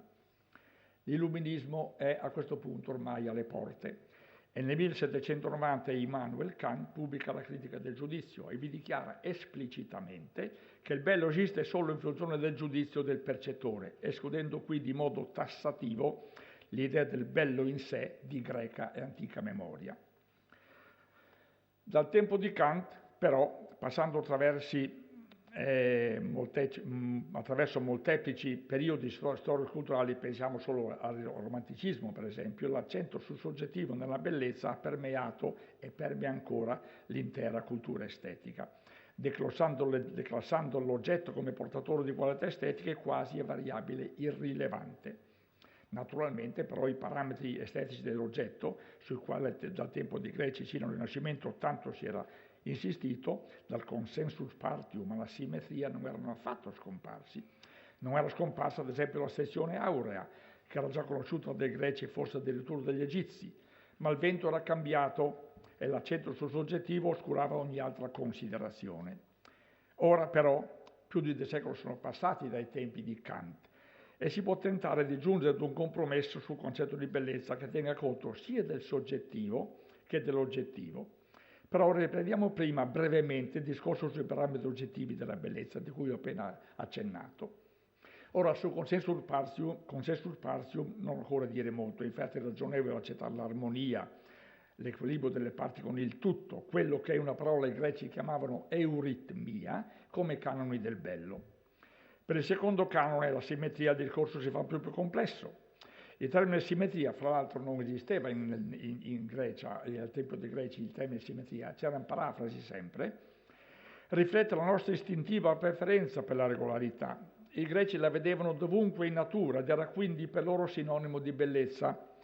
Plotino, per esempio, ha scritto: tutti affermano che la bellezza visibile nasce dalla simmetria delle parti, l'una in rapporto all'altra ed ognuna in rapporto all'insieme. Dunque la bellezza di tutti gli esseri è la loro simmetria, è la loro misura. È l'equazione simmetria uguale bellezza che dal tempo dei Greci ha formato di sé la cultura occidentale. E non solo dal tempo dei Greci. Un libro famoso che è diventato un classico di Hermann Weyl dichiarava con enfasi che la bellezza è intimamente legata alla simmetria. Questo è un punto che è diventato un classico oramai, questo libro. Verso la fine del Rinascimento, però, le idee iniziano a prendere una piega diversa. Si inizia cioè a collegare la bellezza al movimento, all'imprevedibilità, alla tensione, non più alla pace, alla calma, alla staticità, come voleva la simmetria. Gradatamente, quindi, al canone di simmetria si viene ad affiancare il suo opposto, cioè la asimmetria. E molte autorità dei giorni nostri hanno spezzato lance in suo favore. A Dagobert Frey, per esempio, dobbiamo una dichiarazione molto citata: la simmetria significa riposo e legame, la simmetria movimento e liberazione. L'una ordine e legge, l'altra arbitrarietà ed imprevedibilità, l'una rigidità formale e costrizione, l'altra vita, gioco e libertà. Poi c'è la semplicità che possiamo liquidare rapidamente perché è da sempre considerato un canone importante di bellezza ed in tanti l'hanno detto, a partire da Aristotele per esempio. L'ultimo dei canoni oggettivi, e su questo devo soffermarmi un poco di più, è la sezione aurea, che era probabilmente nota in tempi molto antichi e quindi prima che Euclide la descrivesse ufficialmente nel libro sesto degli elementi. Ecco la descrizione di Euclide. Una retta è divisa secondo la proporzione media ed estrema quando l'intera linea sta alla parte maggiore, così come la maggiore sta alla minore. Ed ecco qui uno schema della sezione aurea, come vedete qui sopra, e sotto mostro che un rettangolo, le cui proporzioni tra i lati siano quelle della sezione aurea, è un rettangolo aureo che è considerato il più piacevole all'occhio. Se dal rettangolo aureo noi rimuoviamo un quadrato, otteniamo un nuovo rettangolo aureo. Come si vede in questa figura, se continuiamo nell'operazione tracciando un arco in ciascuno dei rettangoli, giungiamo alla fine ad una spirale aurea. La spirale aurea si trova dovunque in natura, nei fiori, nella disposizione delle foglie, anche nei nostri organismi. Basta pensare per esempio alla chiocciola dell'organo di Corti dell'orecchio interno. Non è quindi sorprendente che sin dai tempi antichi si sia pensato che la sezione aurea contribuisca all'armonia della natura e che le sue regole siano state ampiamente applicate nella creazione del bello in arte. Perché la sezione aurea compare dovunque, anche nell'arte, dall'architettura alla musica, e nel caso della musica del tutto particolare, voglio un pochino soffermarmi su questo, perché si tratta della forma d'arte che più si avvicina alla matematica. Il discorso sulla musica non può però limitarsi alla sezione aurea, qui ci sarebbe molto da discutere fra l'altro, ma deve aprirsi alla matematica in generale. Inizia, come si sa, con Pitagora e i pitagorici e con la loro scoperta che i suoni musicali sono regolati da rapporti armonici che possono essere espressi da numeri interi. Dal tempo di Pitagora il problema del rapporto tra numeri e musica è stato una costante del pensiero di chiunque si occupasse di musica. Così ad esempio nel Settecento un personaggio del calibro di Leibniz poteva affermare che la musica è un esercizio aritmetico della mente che conta senza saperlo. Ed un poco più avanti Lorenz Missler, un allievo di Bach, per cui la musica è il suono della matematica, addirittura fondava una società di scienze musicali, il cui statuto si riprometteva di riportare la musica alle sue origini matematico-pitagoriche. Molti compositori, ad esempio Bach, hanno scientemente applicato regole di simmetria geometrica e aritmetica nelle loro composizioni ed altri hanno certamente copiato musica e matematica, inclusi forse i canoni della sezione aurea. Ma, e questo è un punto molto importante, potrebbero averlo fatto in modo inconscio. E questo apre il problema della libertà dell'atto creativo, nell'arte in generale, non soltanto nella musica. È possibile, cioè, che nel creare si seguano canoni interni che guidano l'atto, che la libertà assoluta nella creatività segua percorsi scanditi da canoni interni con i quali chi crea si sente inconsciamente a suo agio e solo con essi.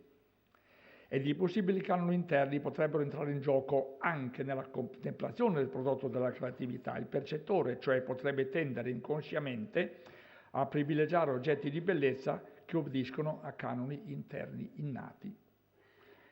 Tornando adesso brevemente alla sezione aurea, si è detto che permea tutte le arti, lo fa in modo molto chiaro nella pittura, nella scultura, nell'architettura, per esempio. Basti pensare alle sculture dei maestri greci o a quadri come la flagellazione di Perdola Francesca o, per esempio, al Sacramento dell'Ultima Cena di Dalì, in cui le dimensioni del quadro sono esattamente quelle della sezione aurea, le dimensioni dei due lati del quadro. Sono 268 x 167 cm, esattamente le dimensioni della sezione aurea. Non solo, Dalì, come vedete, ha persino incluso la scena di dipinto in un dodecaedro, un solido platonico legato precisamente alla sezione aurea. Si può però soprattutto pensare a tutta l'opera di Le Corbusier, che è sempre citato come l'architetto che ha fatto della sezione aurea, pensiamo al Modul d'Or, la sua principale opera, il punto nodale della sua opera. E torniamo al tema della libertà, e questo fa tornare noi alla libertà dell'atto creativo. Per quale motivo, cioè, questo io mi domando, Piero o Dalì o Le Corbusier hanno deciso di usare questi canoni? Sarebbe interessante sapere se lo hanno fatto perché con questi canoni e soltanto con essi si sentivano a loro agio, o per la convinzione che gli stessi canoni, nei fruitori delle loro opere, ne avrebbero permesso il pieno godimento. È sempre un discorso di limitazione della libertà dell'atto creativo. Dovrei concludere questo discorso rapidamente parlando sul bello oggettivo, parlando ora di neuroestetica, che da più di un decennio, come abbiamo sentito, applica le tecniche di imaging cerebrale allo studio dei processi cognitivi, incluse le risposte a stimoli estetici, ma non lo voglio fare per questioni di tempo ed anche perché qui altri ne hanno già parlato, l'abbiamo sentito, e altri ne parleranno. Torno adesso brevemente a Guernica. Avevo prima affermato che non era un quadro immediatamente fruibile. Il godimento completo del quadro richiedeva, oltre all'emozione, al sentire, anche il capire, cioè la comprensione del modo di operare e delle motivazioni di Picasso. In arte quindi occorre capire, non basta sentire.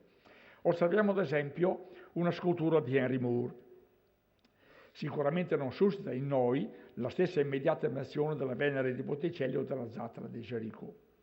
Qui il primo livello di apprezzamento, il sentire, entra in gioco solo in misura minore. Per apprezzare la scultura di Moore occorre capire l'artista Moore, le ragioni della sua predilezione per archetipi come la figura giacente o la madre con il bambino, che ha usato sempre, collegarla all'influenza che su di lui ha avuto la scultura maya tolteca, collegarla anche all'influenza dei lavori di maestri come Brancusi o Epstein. Occorre anche sapere vedere molti altri leitmotiv del suo modo di scolpire. Del resto Moore stesso su questo è stato molto esplicito Ed ha scritto: l'arte deve avere un certo mistero e porre domande all'osservatore. Un titolo troppo esplicito elimina parte del mistero. L'osservatore non si sforza di pensare al significato di quello che vede. Ognuno pensa di vedere, ma in realtà non vede. Che cosa c'è, mi domando io, di immediatamente godibile se non si compie questo sforzo preliminare di acculturazione nella scultura di muri? Io penso ben poco. Ma molto di godibile ci darà invece la scultura, e parlo di Moore, devo parlare di moltissimi altri autori evidentemente. Ho usato Brancusi e Giacometti in altre occasioni di questo tipo. Molto di godibile ci darà la scultura quando saremo entrati con l'artista in sintonia ed avremo compreso che il tipo di bello che ci propone trascende la semplice emozione trasmessa dal bello che noi chiamiamo facile. Per godere a pieno muro occorre acculturarsi, e da tutti in linea di principio è possibile questa opera di acculturazione. Però si può andare anche un poco più in là, nel discorso sentire o capire. Esiste un tipo di bello per cui il tipo immediato di apprezzamento emozionale non esiste proprio, per cui l'intero apprezzamento è spostato sul capire. È il bello della matematica, il bello in sé, ad esempio, delle equazioni. Io ho già usato l'equazione di Leonhard-Euler, questa qui, per illustrare il concetto. E lo uso di nuovo, dato che è per consenso unanime di tutti i matematici la più bella in assoluto di tutta la matematica, da sempre. Potremmo parlare del perché, ma non è il caso di diffondersi su questo adesso. Ora, qui il concetto di acculturazione trovo un limite invalicabile. Solo il matematico può ricavare piacere dall'osservazione dell'equazione, mentre a tutti è consentito raggiungere il livello di comprensione necessario, in linea di principio naturalmente, per il godimento delle sculture di Moore o di autori del genere. Tornando ora brevemente all'assunto originale che avevo iniziato, che cioè l'arte, così come la scienza, sia anche una via per la conoscenza, per esempio, Pirandello ha scritto che ogni lavoro di scienza è sia scienza che d'arte, ed ogni lavoro d'arte è sia arte che scienza, che è un modo elegantemente sintetico di dire che l'arte ricerca la verità, così come fa la scienza, come ha detto anche come diceva Klee, come diceva anche senza volerlo Coleridge stesso. Ecco ad esempio la poesia. Io ho spesso usato per la discussione di questi temi Eugenio Montale, che è forse fra i poeti più esplicito nel dichiarare che il far poesia è un mezzo per giungere alla verità, che è protetta questa verità da una cortina di schermo, solo squarciata di quando in quando da una illuminazione, un lampo nel buio. Molti qui ricorderanno versi come questi: «Oh, l'orizzonte in fuga, dove si accende rada la luce della petroliera, il varco è qui, questa è la casa dei doganieri», una famosissima poesia di Montale. Chiaro, la verità è lo scopo. Qui lui fa poesia per cercare la verità, che è nascosta da una cortina, che si squarcia in qualche modo per una illuminazione. Ora per finire, sposto il discorso sulla scienza. L'idea che la creatività scientifica, a cui nessuno negherebbe lo scopo di ricercare la verità, ovviamente, segua anch'essa la strada della bellezza, pare controintuitiva, perché l'imperativo di chi pratica scienza è naturalmente la verità empirica. Ma il concetto non è così controintuitivo come a prima vista può sembrare, anche se con ritardo rispetto a quanto è avvenuto per la creatività artistica. Anche per la scienza da almeno un secolo è infatti venuto robustendosi l'idea che la ragion d'essere della creatività non sia limitata alla pur ovvia ricerca della verità, ma che comprenda necessariamente una componente estetica. E questa componente nell'atto del creare scienza, diverrà rapidamente una costante dichiarata e cesserà addirittura presto di essere un'opzione. Diventerà una componente essenziale, necessaria. A parti rovesciate accade quindi nella scienza proprio quello che era accaduto nella creatività artistica. E così Monod, per esempio, poteva dichiarare, come qui si vede, che un modello o una teoria, anche se belli, non sono necessariamente esatti, ma un brutto modello e una brutta teoria sono sicuramente sbagliati. E pensando poi al percettore, a noi, non al creatore, a chi cioè deve valutare la bellezza del modello della teoria, devo ripetere il discorso fatto per l'equazione di Euler. Anche qui il primo livello di apprezzamento non entra in gioco. La culturazione è indispensabile per la creatività scientifica. Prendiamo ancora una volta la matematica e citiamo una famosa dichiarazione di Hardy, che è questa: Gli elementi del lavoro matematico, come quelli del poeta e del pittore, devono essere belli. Le idee, come le parole e i colori, devono associarsi in modo armonico. Non vi è posto permanente in questo mondo per una brutta matematica. È una dichiarazione drammatica, evidentemente. E ancora più interessante sono due dichiarazioni di Maurice Dirac. La prima dice: apprezzavamo molto la bellezza matematica, questo apprezzamento dominava tutto il nostro lavoro, era quasi un nostro atto di fede che tutte le equazioni che descrivono le leggi fondamentali della natura debbano contenere una grande bellezza matematica. Per noi era quasi una religione. Era una religione molto proficua da realizzare e si può dire che sia stata la base del nostro successo. E la seconda dichiarazione di Dirac che vi mostro è ancora più drammatica, non solo perché attribuisce anch'essa alla bellezza un ruolo determinante nella creatività scientifica, ma perché si spinge ancora più in là. Afferma infatti, come vedete, che la bellezza delle equazioni è addirittura più importante della loro esattezza. Leggiamo la dichiarazione.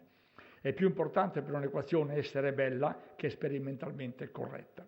Se non vi è accordo completo tra i risultati del lavoro o il dato sperimentale, non ci si deve perdere troppo d'animo, in quanto la discrepanza può essere dovuta ad aspetti minori non considerati con la dovuta accuratezza. Il passo in avanti di questa affermazione è evidente: la bellezza dell'equazione è la bellezza dell'equazione che deve guidare il matematico, non la sua esattezza. Sembra paradossale, ma dice così. La bellezza deve essere la stella polare, perché sottintende Dirac, non si può dare il caso di un'equazione che sia bella e sbagliata allo stesso tempo. Questo concetto si è fatto prepotentemente strada ora. La doppia elica del DNA offre un concentrato di quanto si può dire ed è stato detto sul rapporto verità-bellezza nella creatività scientifica. Molti non hanno detto questo e ho scelto una frase di François Jacob, il quale ha scritto che la struttura era di tale semplicità, di tale perfezione, di tale armonia e di vantaggi biologici che ne derivavano con tale rigore e chiarezza che non era possibile pensare che fosse errata. Rimane ora, e faccio rapidamente, da discutere brevemente la struttura del processo creativo, cioè il come, non il perché del creare. Io ho sempre sostenuto la tesi che il processo è lo stesso nelle due culture, la scientifica e l'artistica, e consiste di due momenti, l'intuizione e l'elaborazione. Inizierò con l'arte perché offre esempi ed argomenti molto convincenti. Prendiamo ad esempio la poesia. Normalmente si pensa che il momento creativo illumini il poeta, che è baciato appunto dall'intuizione, magari nel cuore della notte scende dal letto e mette su carta il poema. Non è proprio così. E l'ho scritto in modo splendido García Lorca, di un'immagine che ho usato altre volte, ma che è così affascinante che la voglio usare di nuovo. Scrive Lorca che l'intuizione è un volo che porta il poeta in un paese fatato, dove ascolta lo scorrere dei grandi fiumi, dove la sua fronte è accarezzata dalle fresche fronde che tremano nel nulla, dove ascolta i discorsi degli insetti sotto i rami degli alberi, dove penetra nella linfa che scorre dentro l'oscuro silenzio dei grandi tronchi, dove cerca di comprendere l'alfabeto Morse della fanciulla addormentata. Ma che cos'è allora il poema? È la cronaca, dice Lorca, del viaggio di ritorno dal paese fatato, del viaggio di ritorno con il tesoro. È l'elaborazione delle parole magiche che si sono riportate, è lavoro duro. L'intuizione quindi è il momento fondamentale che non può essere né predetto né pianificato, viene quando viene. E come mi disse chiacchierando una sera a cena Vittorio Sereni, un dono di Dio. Lo si sente in certi versi nati perfetti, nei dettagli, ma anche nell'idea generale, in certi quadri, in certe stupefacenti soluzioni architettoniche. Ma il percorso sino al lavoro compiuto è poi fatica, è sudore, è anche frustrazione delle volte. Non a caso Sereni lo definiva il lavoro del poeta. E che sia lavoro duro è dimostrato dalla storia della gestazione di molti capolavori in pittura, in poesia, in letteratura, in architettura. L'artista parte dall'idea originale, dall'intuizione, ed inizia il lavoro di ricerca, di rifinitura, con aggiustamenti successivi, che vanno dalle varianti in poesia ai bozzetti dell'architetto o del pittore, come ha fatto ad esempio Matisse, per giungere a quel famoso dipinto, quel grande nudo sdraiato, a cui è arrivato attraverso una ventina di schizzi che mostro qui, che documentano chiaramente il suo duro lavoro durato mesi, molti mesi, a partire dall'intuizione iniziale. E mi piace anche citare qui il percorso, dato che ne ho parlato, che ha portato Géricault alla forma definitiva della zattera della medusa che ho mostrato nella figura, mi pare, numero 3. Attraverso viaggi al mare, studio di cadaveri, ricerche anatomiche e moltissimi schizzi, di cui ne mostro qui uno, che è un modo di indicare come si passa dall'intuizione alla elaborazione, all'opera finale. Che il binomio intuizione e elaborazione entri in gioco per la scienza, che vi entri anzi in modo assoluto, è tutto sommato intuitivo. Anche per lo scienziato, infatti, l'intuizione, il primum moves, da cui discende il dopo faticoso, spesso frustrante lavoro, il prodotto della creatività. E questo naturalmente vale solo per i risultati che hanno avuto alla base appunto il dono di Dio, che non erano prevedibili, che hanno rappresentato una discontinuità, un salto di qualità nel progresso della scienza. Molte sono le storie di creatività scientifica che illustrano in modo eclatante come dall'introduzione iniziale il volo nel paese fatato di Lorca sia poi emerso con faticosa elaborazione il grande risultato.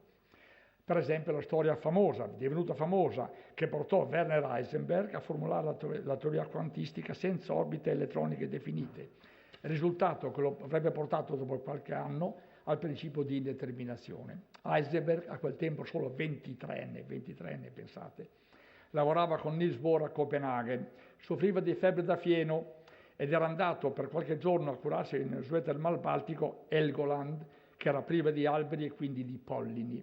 Una sera, così racconta Heisenberg, mi venne, dice, come una illuminazione, quando vidi che l'energia era costante nel tempo.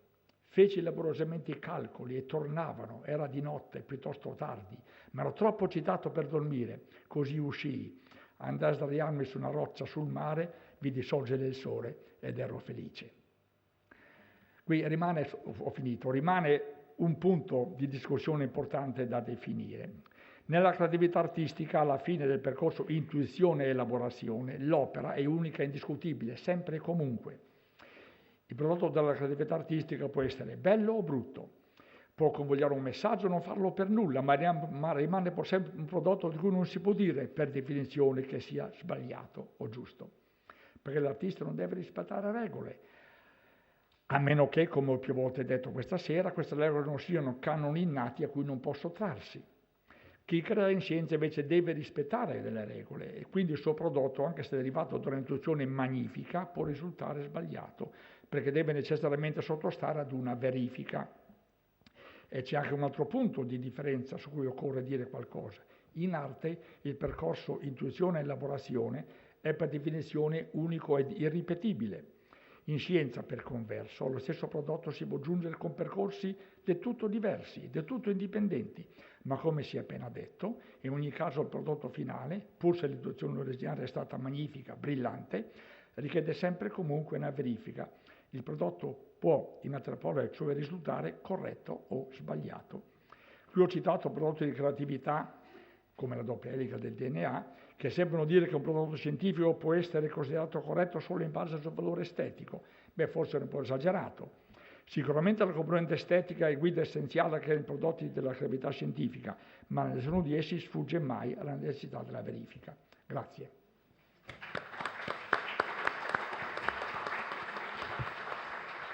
Grazie Carafoli per questa analisi comparata dell'arte e della scienza e dell'importanza dell'armonia e della bellezza.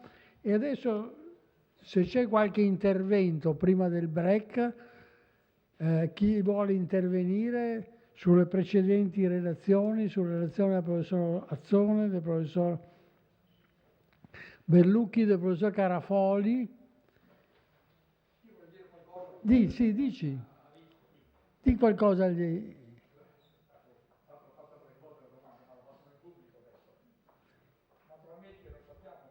Fondamentale della eredità genomica darwiniana è la trasmissione alla progenie, l'ereditarietà. Ecco, vorrei che tu discutessi la possibilità di questa tua seconda evoluzione di essere trasmessa alla progenie.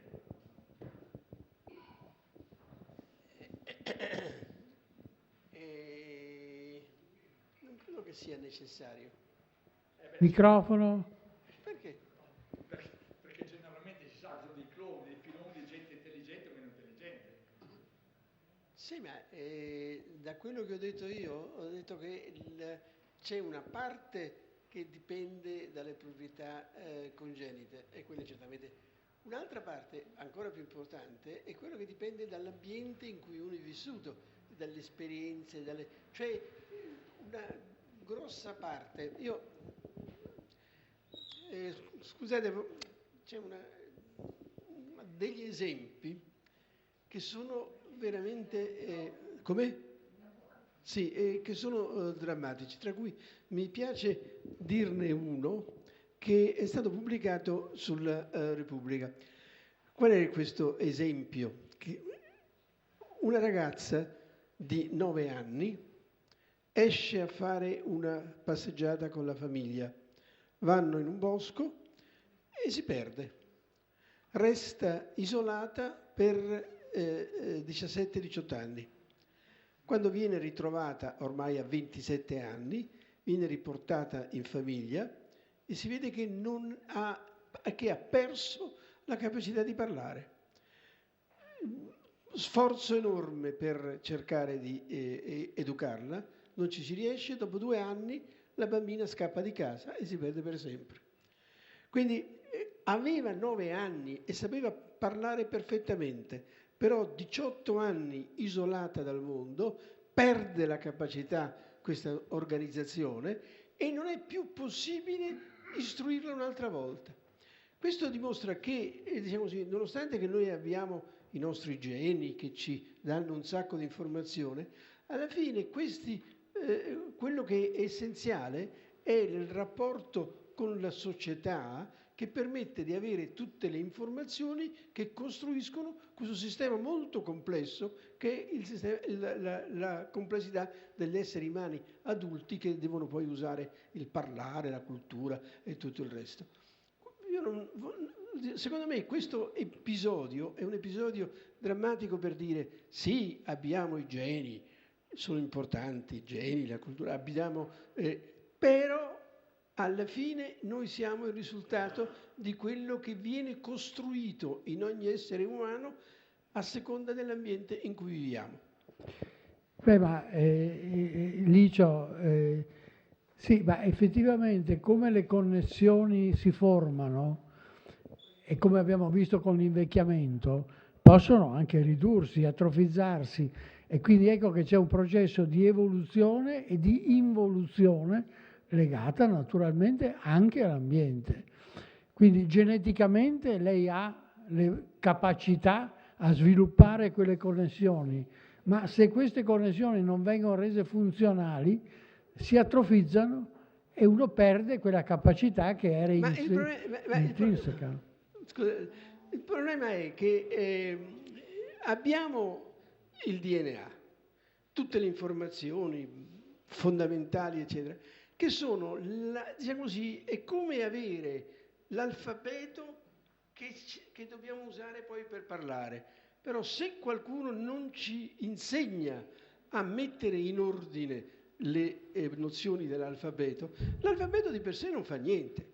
Cioè l'errore enorme che è stato fatto fino adesso è quello di credere col DNA noi abbiamo tutto. Non è vero. Noi col DNA abbiamo avuto le condizioni e gli strumenti che ci servono per apprendere tutto quello che dovremo apprendere dopo. E quindi il rapporto con il mondo, con le informazioni che abbiamo, l'esperienza che facciamo, questo è quello che diventano.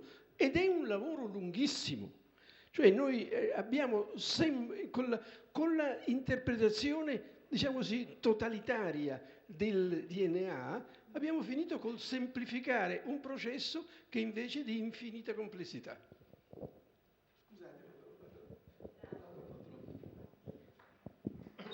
Non so se questo sia in appoggio del professor Azzone, penso di sì.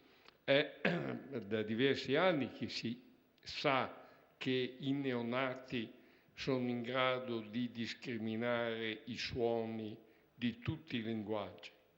Alla fine del primo anno di vita perdono la capacità di discriminare i suoni delle lingue diverse rispetto a quella a cui sono stati esposti.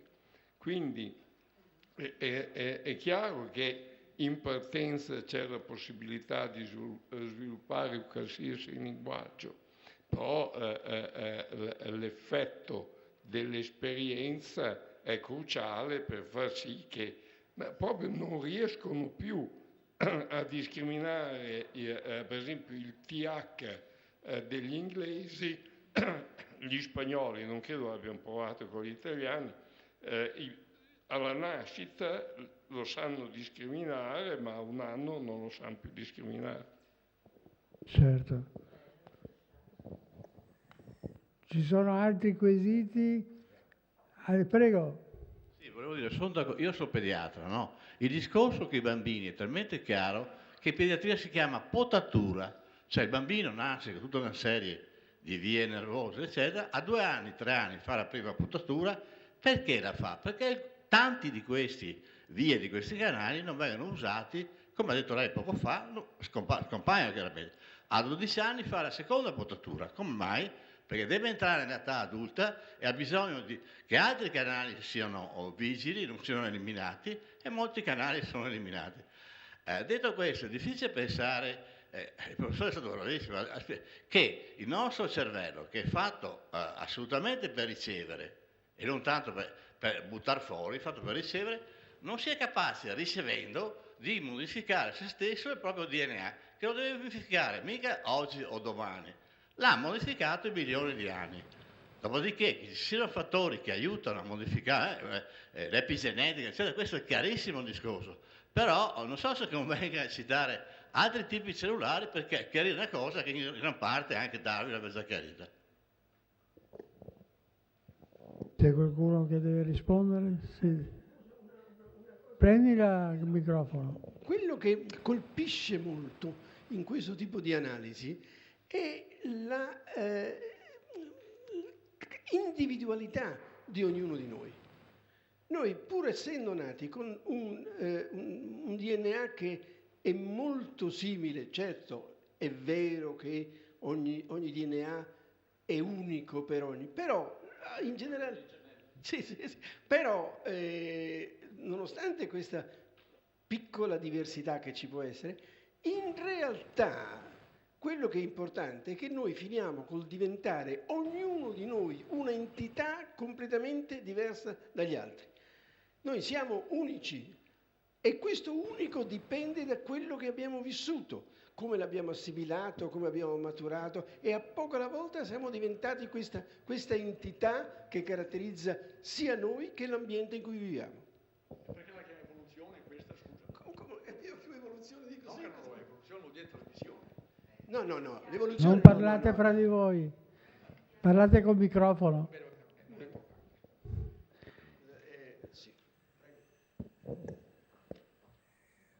Grazie. Allora, se non ci sono altri interventi, facciamo un breve break di un quarto d'ora, che c'è il caffè, credo, e poi sentiremo parlare più di patologia o di medicina, diciamo.